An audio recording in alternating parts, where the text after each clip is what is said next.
Hello friends, मैं हूं Parvinder Singh and आप देख रहे हैं आपका अपना यूट्यूब चैनल स्वैग ट्रिक्स। तो फ्रेंड्स, आज की इस वीडियो में मैं आपको सिखाने वाला हूं कि आप अपने यूट्यूब वीडियोस के लिए एक प्रोफेशनल नेम टेम्पलेट कैसे बना सकते हैं।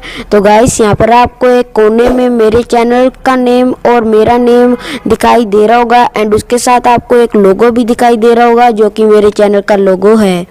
तो गाइस, आज की इस वीडियो में मैं आपको एकदम ऐसी ही नेम टेम्पलेट बनाना सिखाने वाला हूं। तो गाइस, इसके लिए आपको दो एप्लीकेशंस की ज़रूरत पड़ती है, काइनमास्टर एंड पिक्सलैब। तो गाइस, इन एप्लीकेशन को आप प्ले स्टोर पर जाकर डाउनलोड कर सकते हो एंड ये एप्लीकेशन आपको प्ले स्टोर पर एकदम आसानी से मिल जाएंगी। तो चलिए हम चलते हैं हमारे मोबाइल की स्क्रीन पर एंड वहाँ पर जाकर मैं आपको बताता हूँ कि आपको आगे क्या करना है। तो चलिए गाइस, इस वीडियो को शुरू करते हैं।